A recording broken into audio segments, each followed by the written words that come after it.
Good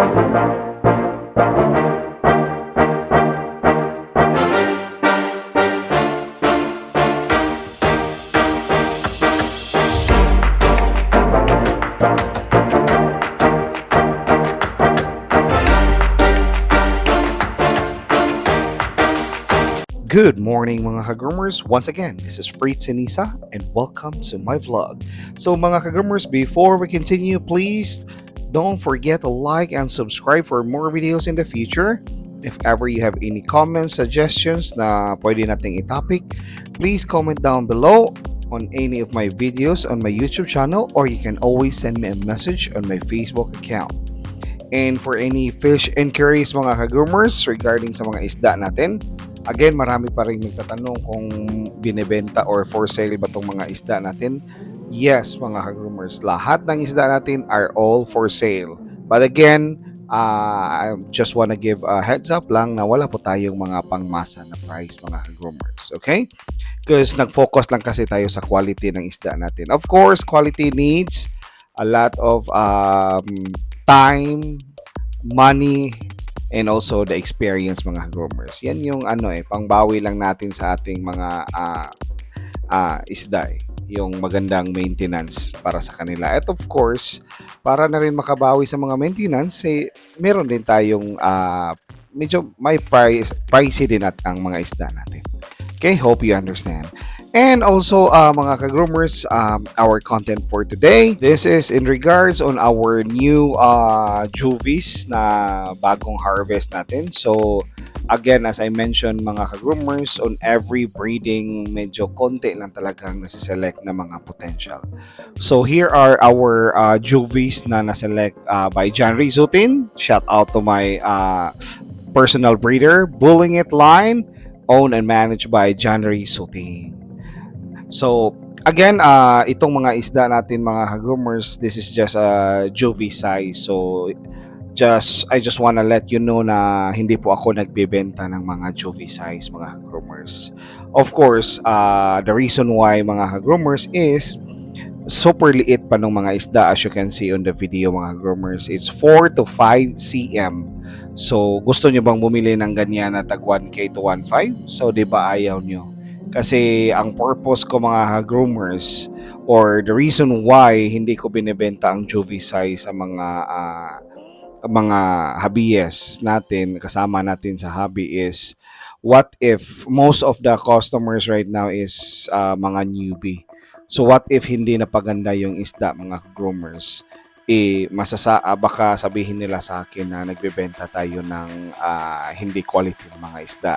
So yan, that's the reason why na ina-avoid ko lang, mga ka-groomers, yung yung feedback na pangit. So kaya gusto ko, ginugroom ko muna ng 1 to 2 months yung mga isda para makita talaga yung quality. And of course, ginugroom natin yan, mga ka-groomers, hindi yan madali. So pinapakain yan ng medyo mga pricey na pagkain, maintenance ng tubig, at least twice a day yung natin, water change. So alam naman natin yung mga bills na babayaran sa mga sa pagpaproduce natin ng mga quality ng mga isda. So again, yung mga buyers natin in the future, gusto nating bigyan ng mga high quality talaga ng mga isda. Even though it's a local breed, mga ka-groomers, pero hindi pa rin maiiwan pagdating sa quality. Yan yung goal natin dito . So mga ka-groomers, I just wanna share it yun lang kung ano ang ginagawa ko from this size of rancho, mga groomers, from my breeder. So ito na yung pinadala niya sa akin, 12 pieces lang to, 15 pieces na show potential na mga na-select niya for me. Kasi dito yan pumupunta sa akin yung mga show potential, binibili ko lahat. So again, konting-konti lang yung masiselect. Medyo in every breeder kasi, mga ka-groomers, I respect na mayroon tayong iba-ibang standards.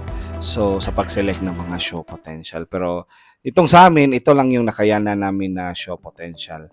Then around on this size, 4 to 5 cm, mga ka-groomers, pinapadala na yan ni John Ray dito sa akin.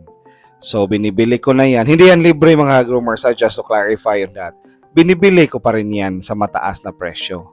Kasi, paano na mag-upgrade ang breeder natin ng mga magandang material kung babaratin natin? So, mahal pa rin ang bili ko dyan mga groomers. And also, just to support our local breeders, especially on my personal breeder. Wala po akong isda na binibili sa ibang breeder mga groomers.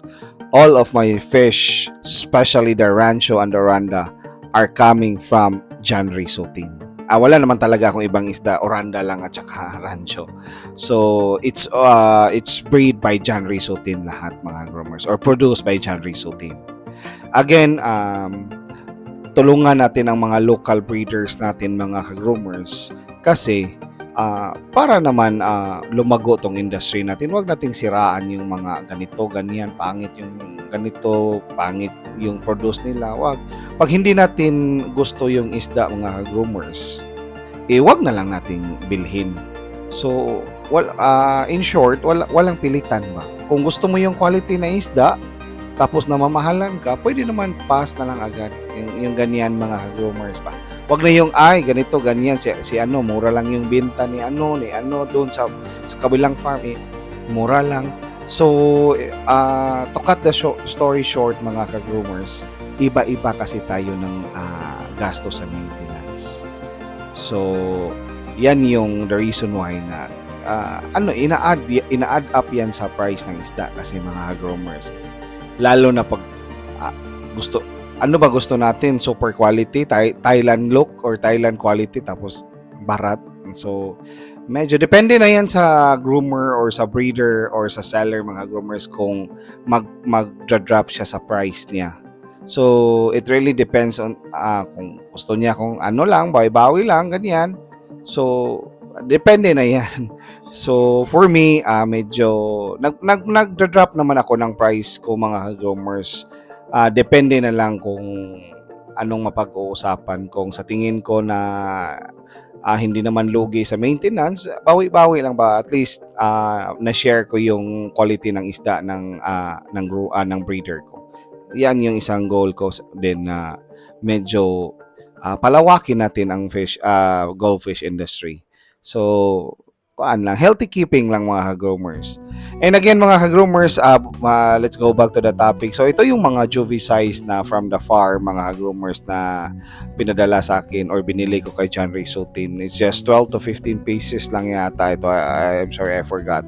So, ito mga ka-groomers, on this part, as you can see, so pagdating, of course, quarantine muna.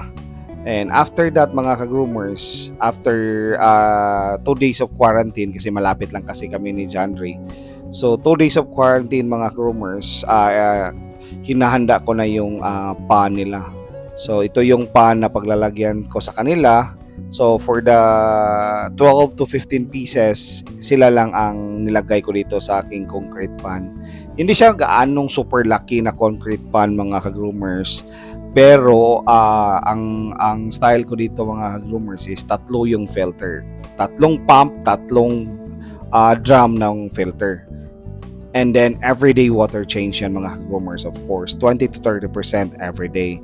And since speaking of juvie size pa sila, so live food ako dito mga groomers. Everyday. Basta may supply lang ng live food kasi medyo malayo kami sa supplier ng live food nasa Iligan pa, so need pa ipabas, so another expenses na naman. So I just wanna share with you lang for the Chubby Fix na ginagastos ko dito halos araw-araw is 500 pesos. That's every day. Pag may stock. So pag walang stock, pellets lang ako, yung Lion Head. So, the reason why live food ako agad mga groomers is gusto kong i-boost yung pagtubo nila.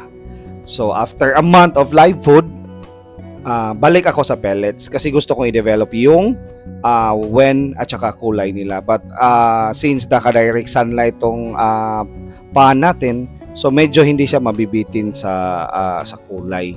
kahit naka-live food. Kasi ang disadvantage kasi ng live food mga groomers is nag-stretch kasi yung katawan nila every time sila magla-live food. Kasi mabilis silang lumaki. So, yung kulay nila hindi pa rin na stable kahit naka-direct sunlight. So, expected talaga yan pag palagi kayong nagla-live food, medyo kuspaw yung kulay ng isda. So, again on this process mga ka-groomers ko sa pagpapalaki ng mga juvie. So, 1 month straight juvie fix, twice a day water change, and then aside sa water change mga ka-groomers, of course, meron pang mga i-check niyan yung filter natin, baka mabaho na, ganyan. Pero ito mga ka-groomers, sa laki ng pan at saka sa dami ng filter na drum filter na ginagamit ko dito, medyo para sa akin safe talaga.